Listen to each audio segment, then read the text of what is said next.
Welcome back to Age of Wagers, y'all, on an absolutely manic Monday. I'm Brian Allen. I'm confused by everything I just saw. And now, to be perfectly honest, I've been covering sports for 30 years now, and the Cleveland Browns almost every year do multiple things that make me go, what the hell is even happening with this franchise? Not just me, but yeah, this one.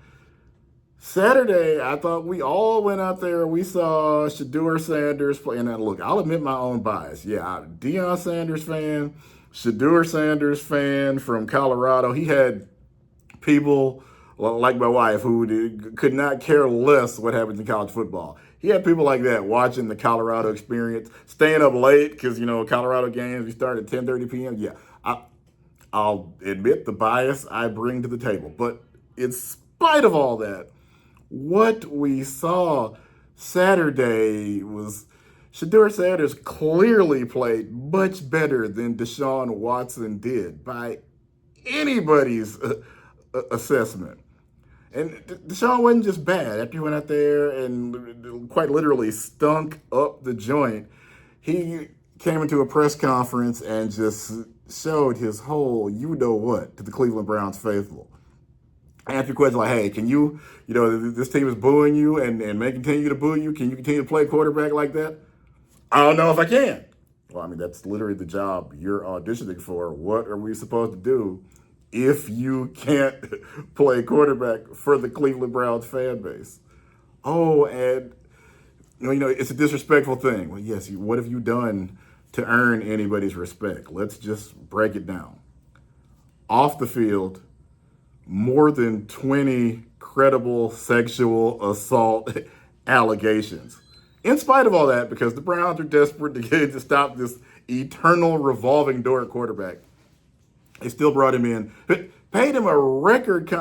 Who other than Cleveland will pay somebody with multiple sexual assault allegations a record contract and hand him the keys to their franchise? That is absolute Cleveland Brown behavior. Oh, by the way, after sitting out almost 2 years, he turned out to have lost not just a step, several steps. No really athleticism shown, making terrible reads. Of the two, I would argue he looks more like a rookie than Shedeur does. And yes, Shedeur, absolutely, there are problems. I'm not going to sit here and tell you that the Browns are anything other than a 2 to 3 win team with either one of these guys at quarterback. Other than Quinshon Judkins, there is almost nobody at a skill position for the Browns I'd want on any kind of fantasy football team that I'm running. It's disastrous, but still somebody must go out there at the most important position on the field and try to duct tape and super glue this Cleveland Browns offense together as best they can. Keeping a good relationship with the fans is part of that. It's arguably the largest part of that because, again, nobody, and I mean nobody, expects the Browns to be good this year. Maybe that's the plan. Maybe just going in the bag. They're tanking. They're planning for Manning, and they just decided worst quarterback we can put on the field. On the field. And look, the Browns have given away 40, 41, 42 forgettable quarterbacks.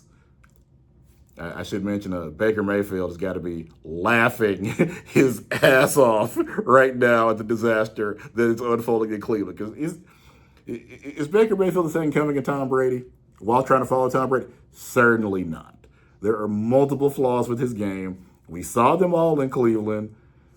But boy, what would they give to have Baker Mayfield on the roster right now? It's got to be mentioned because, again, just mishap, misconception, horrible thing, disaster, all of this at quarterback for decades now for the Cleveland Browns. So, yeah, it's a disrespectful thing because your behavior has been disrespectful. Multiple sexual assault investigations. And by the way, winning is the deal in it for everything in the NFL. It's been proven. We've seen that in the same division. Ben Roethlisberger had all kinds of allegations. That man's winning Super Bowls Literally no one cared. The Chargers just kind of up and vanished. Because again, when you're winning Super Bowls, people will forgive almost anything. Winning NFL players can literally be forgiven for murder. OJ, cough, cough. We've seen it happen. So yeah, if Deshaun was still good at football, and all the evidence we have is that he isn't, he would be embraced by a fan base desperate for any kind of progress at the quarterback position. They'd love him. But no, what we have is, at this point, I don't see it coming together than the worst deal in NFL history. Nobody. And fair, I'm a writer. I'm not a talent scout. I'm not a coach. Herm Edwards is. Herm Edwards thought Shedeur Sanders was starting soon, especially after that debacle of a press conference where, Watson just showed none of the leadership, none of the progress, none of the PR that you would want from a starting quarterback at the head of what is obviously going to be a rebuilding project. They won't be good this year, barring something incredibly miraculous. They won't be good next year, probably even the year after that. The still long-suffering fan base is going to suffer a little bit longer. And you as the quarterback, one of your primary jobs is going to be to try to just... You're putting lipstick on a pig, for lack of better cliche. But that is the job. You got to tell them, hey, I wasn't good. I'm going to be better. But then we've pretty much seen this from Deshaun Watson. Took virtually no responsibility for the multiple allegations, no responsibility for the fan. And look, I get it. Booing anybody because they've, severely injured themselves and might not play again. Look, that is not classy behavior, but neither is coming to the team with multiple sexual assault allegations. You've done nothing to make yourself a player that anybody wants to cheer for. Frustrating thing is he keeps getting rewarded. I guess at this point, why would he change the behavior? He goes out and gets all these charges, gets a couple $100 million. Goes out there, plays just worse than a second-year / rookie player, because Shedeur didn't play most of the last season. He's a determined number of games under his belt, basically still a rookie in so many terms. And yeah, you, a former Pro Bowler, a guy making $200 million, cannot conclusively outplay the guy with less than a full season under his belt. It wouldn't make sense for any organization other than the Cleveland Browns. It is what it is. Here we are. As I said, until he sees some kind of punishment for his actions, he's going to keep not accepting responsibility.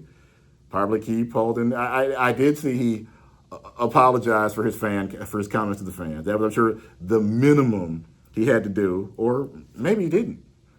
You're getting ready to announce it. Hey, I'm not going to do it. It's an absolute disaster. It makes this franchise incredible. And I'm not a Browns fan, but never have been. I enjoyed watching Bernie Kosar playing Bernie Kosar and Kevin Mack on Tecmo Bowl back in the day. That is the extent of my Cleveland Brown fandom. And I'm in pain. I'm distressed. I'm disgusted. I hate to imagine what the lifelong Cleveland Brown fan that continues to suffer through these unmitigated disasters has got to be feeling right now. You have all my sympathies, because everything we're seeing indicates this is going to get a whole lot worse. A lot worse. Possibly threatening 0-16 again before it gets any better.